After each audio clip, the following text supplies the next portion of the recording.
ఈ నెల 27వ తేదీన జరగనున్న ఎమ్మెల్సీ ఎన్నికల పోలింగ్కి విస్తృత ఏర్పాట్లు చేసినట్లు ఎన్నికల రిటర్నింగ్ అధికారి కలెక్టర్ నాగలక్ష్మి తెలిపారు.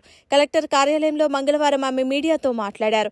27వ తేదీన ఉదయం 8 నుంచి సాయంత్రం 4 గంటల వరకు పోలింగ్ ప్రక్రియ సాగుతుందని చెప్పారు. ఓటర్లు ఓటు కార్డుతో పాటుగా 10 రకాల ఐడి కార్డులలో ఏదో ఒకటి పోలింగ్ కేంద్రానికి తీసుకురావాలని చెప్పారు. పోలింగ్ కేంద్రాల వివరాల కోసం కలెక్టరేట్, తహసీల్దార్ కార్యాలయాల్లో కాల్ సెంటర్, సమాచార కేంద్రాలు ఏర్పాటు చేయడం జరిగిందన్నారు. ఓటర్లను ప్రలోభాలకు గురిచేస్తే చట్టపరంగా చర్యలు తీసుకుంటామని స్పష్టం చేశారు. ఫారం 10 గుర్తింపు కార్డుతో గంట ముందుగానే పోలింగ్ ఏజెంట్స్ చేరుకోవాలని సూచించారు. ఎమ్మెల్సీ ఎన్నికల కోసం జిల్లాలో 483 పోలింగ్ కేంద్రాలను ఏర్పాటు చేయడం జరిగిందని తెలిపారు. 27వ తారీఖు ఎమ్మెల్సీ ఎన్నికలు జరగబోతుంది. సో కృష్ణా, గుంటూరు కాన్స్టిట్యుయెన్సీ సంబంధించిన ఈ ఎన్నికలు అనేది 27వ తారీఖు ఉదయం 8 గంటల నుంచి సాయంత్రం 4 గంటల వరకు పోల్ టైమింగ్స్ అనేది ఈసీఐ వారు అనౌన్స్ చేస్తున్నారు. మనకి పోల్ సందర్భంగా ముఖ్యంగా ఫస్ట్ ఓటర్స్ అందరూ కూడా తెలుసుకోవాల్సింది ఏంటంటే మనకి poll timings 8 AM to 4 PM. And మనకి పోలింగ్ స్టేషన్ వెళ్ళినప్పుడు ఓటర్స్ ఖచ్చితంగా వాళ్ళ ఐడి కార్డ్స్ అనేది తీసుకొని వెళ్ళాలి. మనకి ఈసీఐ మ్యాండేట్ చేసిన ID cards 10 different ID cards ఉన్నాయండి. ఆధార్ కానీ, డ్రైవింగ్ లైసెన్స్ కానీ, పాన్ కానీ, పాస్పోర్ట్ కానీ, తర్వాత ఇప్పుడు వాళ్ళు ఏదైనా సెంట్రల్ గవర్నమెంట్ ఆఫీస్ కానీ, స్టేట్ గవర్నమెంట్ ఆఫీస్ కానీ, పిఎస్యూస్ కానీ ఏదైనా కంపెనీస్లో పనిచేస్తుంటే వారు ఐడి కార్డ్స్, లేకపోతే మనకి ఏదైనా కాలేజెస్, ఎడ్యుకేషనల్ ఇన్స్టిట్యూషన్స్లో పనిచేస్తుంటే ఆ ఐడి కార్డ్స్, లేకపోతే పబ్లిక్ రిప్రజెంటేటివ్స్కి అయితే మనము గవర్నమెంట్ ఇచ్చే అఫీషియల్ ఐడి కార్డ్స్, తర్వాత మనకి డిఫరెంట్లీ ఏబుల్డ్ పీపుల్కి వాళ్ళకుండే మనకి డిఫరెంట్లీ ఏబుల్డ్ అని రికగ్నైజ్ చేసిన సర్టిఫికేట్స్ కానీ, యూడిఐడి ఐడి కార్డ్స్ కానీ, సో ఇట్లా 10 డిఫరెంట్ టైప్స్ ఆఫ్ డాక్యుమెంట్స్ని ఈసీఐ వారు యాజ్ అ వ్యాలిడ్ ఐడెంటిఫికేషన్ డాక్యుమెంట్గా అనౌన్స్ చేయడం జరిగింది. సో ఓటర్స్ అందరూ కూడా ముఖ్యంగా పోల్ టైమింగ్స్లో పోలింగ్ కేంద్రంకి వెళ్ళినప్పుడు ఖచ్చితంగా ఓటర్ స్లిప్తో పాటు ఐడి కార్డ్ అనేది కంపల్సరీగా తీసుకెళ్ళాలి. నెక్స్ట్ అక్కడ సెల్ ఫోన్స్ కానీ, ఎటువంటి ఎలక్ట్రానిక్ గ్యాజెట్స్ కానీ, స్మార్ట్ వాచెస్ కానీ ఇట్లాంటివి మనము పోలింగ్ స్టేషన్లోపు అలౌ చేయబడదు. సో సెల్ ఫోన్స్ కానీ, స్మార్ట్ వాచెస్ కానీ, other electronic gadgets polling stations దగ్గర కూడా తీసుకెళ్ళడానికి వీల్లేదు. తర్వాత మనకి ఓటర్స్ వాళ్ళు సపోజ్ మాకు ఇంకా కూడా ఏ పోలింగ్ స్టేషన్లో తెలీదు అనేది ఉంటే మనము 2 different types of facilitation options ఇస్తున్నాము. ఒకటి, మనకు ప్రతి తహసీల్దార్ ఆఫీస్లోనూ, కలెక్టరేట్లోనూ మనం ఒక పర్సన్ని ఒక సెల్లో డెసిగ్నేట్ చేసి రోల్తో కూర్చోబెడుతున్నాము. సో ఆ పర్సన్ దగ్గరికి వెళ్ళి ఏదైనా డౌట్స్ ఉంటే కూడా ఏ పోలింగ్ స్టేషన్లో ఎన్నో సీరియల్ నెంబర్లో ఉంది ఎక్సెట్రా చెక్ చేసుకోవచ్చు. లేదన్నా మనకి డిస్ట్రిక్ట్ కాల్ సెంటర్ ఉంది. సో ఈ కంట్రోల్ రూమ్ నంబర్కి కాల్ చేసినట్లయితే కూడా ఆ ఇన్ఫర్మేషన్ అనేది కన్వే చేస్తాం. ఆల్రెడీ మనకి డైలీ దానికి రిలేటెడ్ కాల్స్ వస్తుంది, ఇన్ఫర్మేషన్ కూడా వీఆర్ కన్వేయింగ్. ఇవి కాకుండా ఇంకా any other poll related doubts etcetera ఉన్నా కూడా కంట్రోల్ రూమ్ నంబర్స్కి కాల్ చేయొచ్చు. మనకి ఓటర్స్ అందరూ కూడా ఇంకొకటి ముఖ్యంగా గుర్తుపెట్టుకోవాల్సింది ఏంటంటే మనకి హౌ టు ఓట్ అంటే వ్యాలిడ్గా ఎట్లా ఓట్ చేయాలి, ఎందుకంటే this is preferential voting system.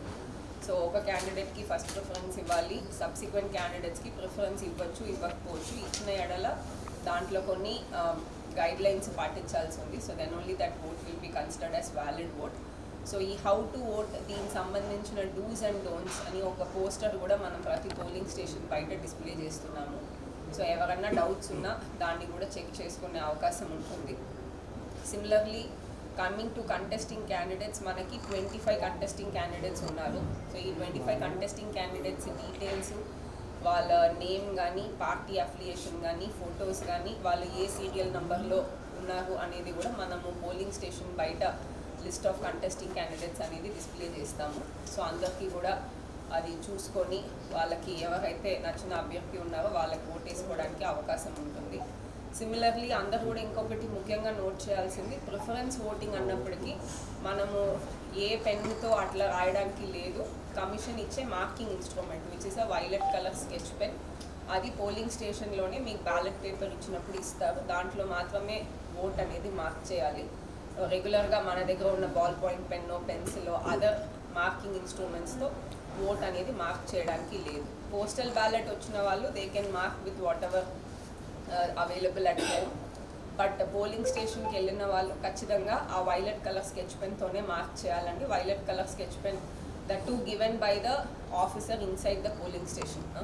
So ఆ పోలింగ్ స్టేషన్లో ఇచ్చిన స్కెచ్ పెన్తోనే మార్క్ చేయాలి, లేదంటే మళ్ళీ ఆ ఓటు కూడా ఇన్వాలిడ్ అయ్యే అవకాశం ఉంది కౌంటింగ్లో.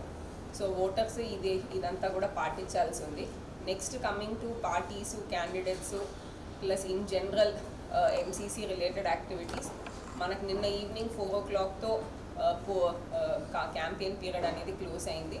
So now is the ban on campaign period is on going now. So parties కానీ తర్వాత క్యాండిడేట్స్ కానీ అందరూ కూడా అది కూడా పాటించాలి.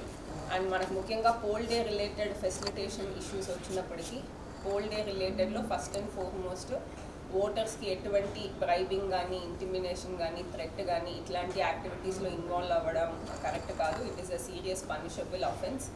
నెక్స్ట్ మనకి ఓటర్స్ కన్వేయన్స్ కూడా, కొంతమంది ఓటర్లని పార్టీస్ కానీ క్యాండిడేట్స్ కానీ వెహికల్స్ అరేంజ్ చేసి పోలింగ్ స్టేషన్ తీసుకెళ్లడం కూడా that is also a punishable offence. Polling station పరిధిలో క్యాంపెయిన్ చేయడం కూడా పనిషబుల్ అఫెన్స్. మనకి అక్కడ 100 meter లైన్, 200 meter లైన్ అని ఉంటుంది. Because there is ban on campaign period. అక్కడ చుట్టుపక్కల కూడా ఎటువంటి ఫ్లాగ్స్ కానీ, పోస్టర్స్ కానీ, అదర్ యాక్టివిటీస్ కానీ ఎట్లా కూడా చేయడానికి వీల్లేదు. అండ్ ఓటర్స్కి కానీ పార్టీస్కి కానీ ముఖ్యంగా ఓటర్స్ ఇంపర్సనేషన్ కానీ అదర్ యాక్టివిటీస్ కూడా it is a punishable offence. Similarly there are list of electoral offences. So అవన్నీ కూడా వర్తిస్తాయి. సో మనం క్యాండిడేట్స్ కానీ పార్టీస్ కానీ అందరు దానికి కట్టుబడి ఉండాలని కూడా కోరుకుంటున్నాము. పోలింగ్ ఏజెంట్స్ సంబంధించి వచ్చినప్పుడు పోలింగ్ ఏజెంట్స్ వాళ్ళు క్యాండిడేట్ కానీ ఎలక్షన్ ఏజెంట్ ఇచ్చిన ఫామ్ 10 తీసుకొని పోలింగ్ కేంద్రంకి 1 hour బిఫోర్ వెళ్ళాల్సి ఉంటుంది. ఆ ఫామ్ 10తో పాటు వాళ్ళ own ID card, any other like government mandated ID card అనేది ఖచ్చితంగా తీసుకెళ్ళాలి ఐడెంటిటీ వెరిఫై చేయడానికి. ఇది కాకుండా they are allowed to carry pen, pencil or any special seal. ఇప్పుడు మనం ఎట్లయితే ప్రిసైడింగ్ ఆఫీసర్కి ఒక సీల్ ఉంటుందో అట్లా క్యాండిడేట్ కూడా సీల్స్ మీద వేయడానికి క్లోజ్ చేసినప్పుడు అట్లా if they want to have their own seal, ఆ మెటల్ సీల్ అనేది తీసుకెళ్ళచ్చు. ఇది కాకుండా copy of electoral roll and copy and some blank papers. So ఇవన్నీ కూడా